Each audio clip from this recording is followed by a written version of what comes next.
اگر آپ کو ایمان اور یقین حاصل ہو تو پھر دعا کریں اللہ اس پر استقامت عطا فرمائے، پھر اس پہ ڈٹ جائے۔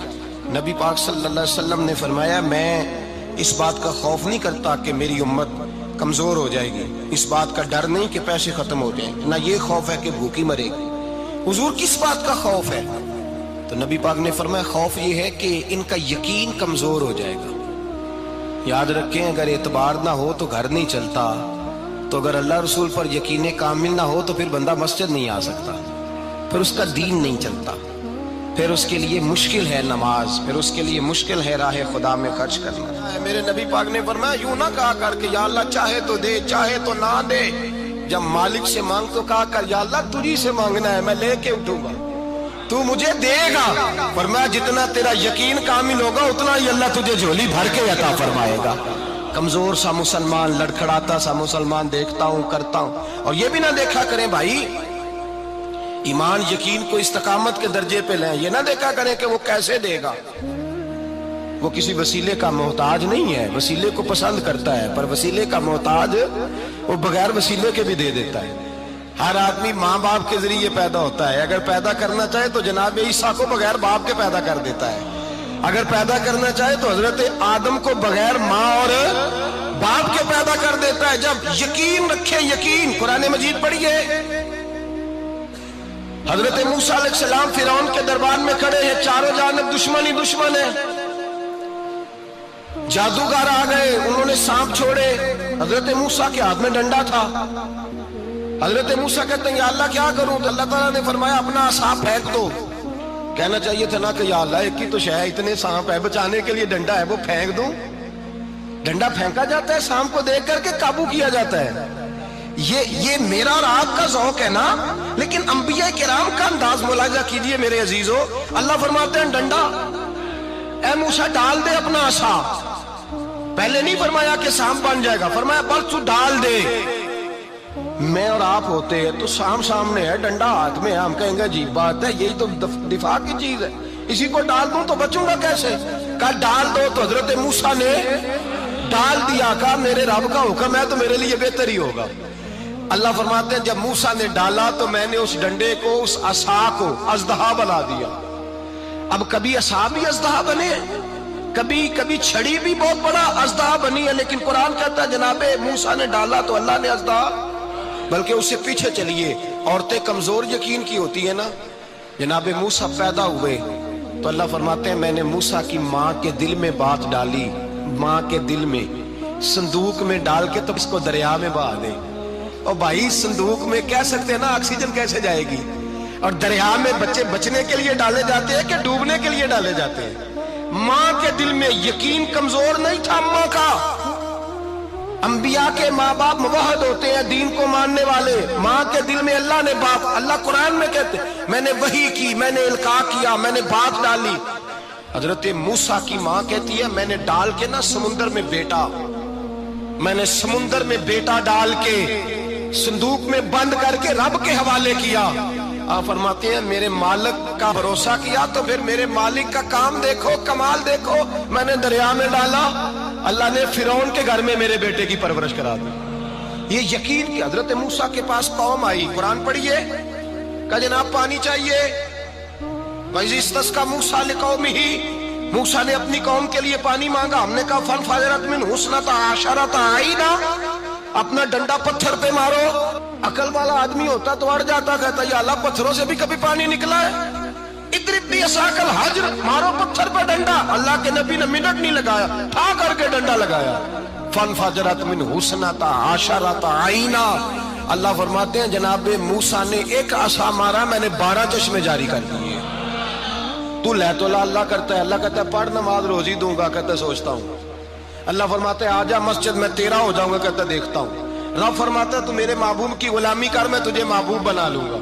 تو کہتا ہے تھوڑا بڑا ہو کے داڑھی رکھنی ہے، ابھی سیانا ہو کے، میں ذرا سرٹیفکیٹ لے لو اسرائیل سے کہ کتنے سالوں کے بعد آئیں گے، پھر شروع کروں گا۔ پروگرام بنا رہا ہے، ابھی تو ارادے میں ہے۔ اللہ کے پیغمبر کا ڈنڈا، اور اس سے زیادہ آگے بات ہو گئی، پیچھے فوج لگی ہوئی ہے فرعون کی، مجمع ہے، ہزاروں لاکھوں کا لشکر لے کے، تلواریں نیزے، فرعون پیچھے، آگے دریا آ گیا۔ حضرت موسیٰ علیہ السلام کھڑے ہیں، اب کدھر جائیں؟ اللہ پاک نے فرمایا مارو ڈنڈا۔ کہاں؟ پانی پہ ڈنڈا مارو۔ اب حضرت موسیٰ علیہ السلام پانی پہ ڈنڈا مارے تو پانی ابھرے گا، اس سے زیادہ کیا ہوگا؟ پہلے پتھر پہ ڈنڈا مروایا تو پانی نکلا، اب پانی پہ ڈنڈا مروایا، فَإِذْ فَرَقْنَا بِكُمُ الْبَحْرَ فَأَنْجَيْنَاكُمْ وَأَغْرَقْنَا آلَ فِرْعَوْنَ۔ اللہ فرماتے ہیں موسیٰ نے پانی پہ ڈنڈا مارا تو میں نے پانی میں رستے بنا دیے۔ ایک جگہ ڈنڈا مارا تو پانی نکل آیا، دوسری جگہ عصا مارا تو پانی خشک ہو گیا، 12 چشمے بن گئے، 12 رستے بن گئے دریا میں سے۔ حضرت موسیٰ علیہ السلام گزر گئے اور اللہ فرماتے ہیں فرعون بھی آیا تو اسے میں نے غرق کر دیا، اور وہ کھڑا دیکھتا ہی رہ گیا کہ بنا کیا ہے۔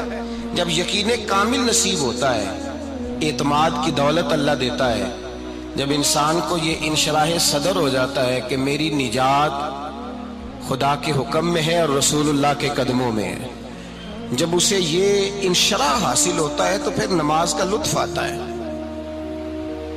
غور کیجئے کیا جملہ کہہ دیا میں نے، پھر اسے نماز کا پھر اسے نماز بوجھ نہیں بلکہ نماز نہ پڑھے تو اس پر بوجھ ہوتا ہے، پھر قرآن مجید اس کی روح کا ساتھی ہو جاتا ہے، پھر عبادات، تقوی، پرہیزگاری، پھر وہ ایک سنت کے چھوٹنے پر پریشان رہتا ہے جب یقین کی دولت نصیب ہوتی ہے۔ قرآن مجید فرقان حمید نے کہا ایمان لاؤ تو پھر ایمان پہ ڈٹ جاؤ، مسلمان بنو تو پھر اسلام پر۔ پھر یہ جو کمزوری ہے نا، یہ دیکھتے ہیں، کرتے ہیں، چلتے ہیں، ابھی کل ابھی پرسوں بہانے ہیلے، ابھی میں نماز شروع کرتا ہوں دیکھتا ہوں لا الہ الا اللہ محمد الرسول اللہ صلی اللہ علیہ، جب کسی نے کلمہ پڑھا تو اس پر پورا دین ضروری ہے، پورا۔ اب وہ یہ نہیں کہہ سکتا کہ تھوڑا تھوڑا کر کے آؤں گا۔ یقین کی دولت نعمت ہے۔ اللہ پاک قرآن مجید میں فرماتے ہیں ان الذین قالوا ربنا اللہ ثم استقاموا، جنہوں نے کہا کہ اللہ ہمارا رب ہے اور پھر وہ اس پر ڈٹ گئے، پھر اس پر وہ کہا تو ڈٹ گئے، کھڑے ہو گئے، نہیں اللہ ہی رب ہے، اللہ ہی دینے والا، اللہ ہی مالک، اللہ ہی ہمارا رازق ہے، رب ہی ہمارا سب کچھ۔ جب ڈٹ گئے تو فرمایا تتنزل علیہم الملائکہ، پھر میں ان کی مدد کے لیے آسمان سے فرشتوں کا نزول فرمایا کرتا ہوں۔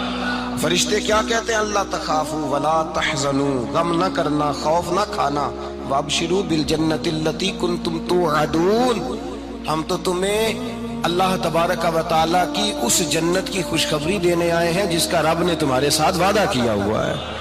پھر فرشتوں کا نزول ہوتا ہے، لیکن شرط کیا ہے کہ ایمان لائے، اور پھر ایمان پر پھر یہ نہ سوچے کہ وہ کس طرح دے گا، وہ کیسے عطا کرے گا، وہ میری مدد کس طرح کرے گا، نظام کیسے چلے، ڈٹ جائے کہے میرے اللہ کا حکم ہے تو میں نے حلال ہی کھانا ہے، میرے رب کا حکم ہے تو میں نے تھوڑے پہ ہی گزارا کرنا ہے، میرے مالک کا حکم ہے تو میں نے اپنی جیب دیکھنی یا دوسرے کی نہیں دیکھنی، میرے رب کا حکم ہے تو میں نے اس کی اطاعت میں رہنا۔ جب ڈٹ جائے گا اللہ کے احکامات پر، جب ڈٹ جائے گا تو اللہ فرماتا ہے پھر میں تیری مدد کے لیے فرشتوں کا نزول کروں گا۔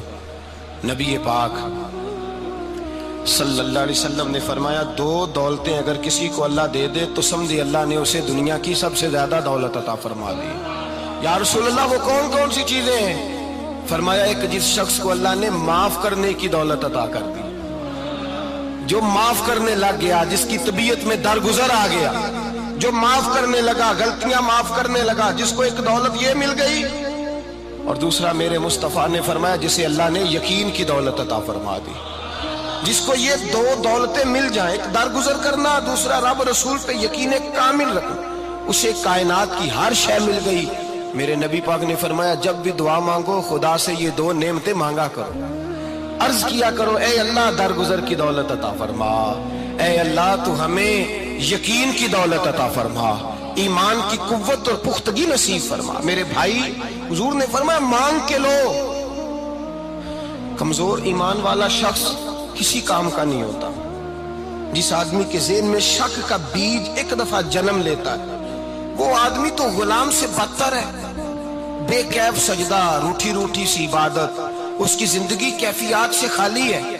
جس شخص کو پتہ چل جائے نا لوگ میرے مخالف ہیں، اس کا تو سجن رہتا ہی کوئی نہیں۔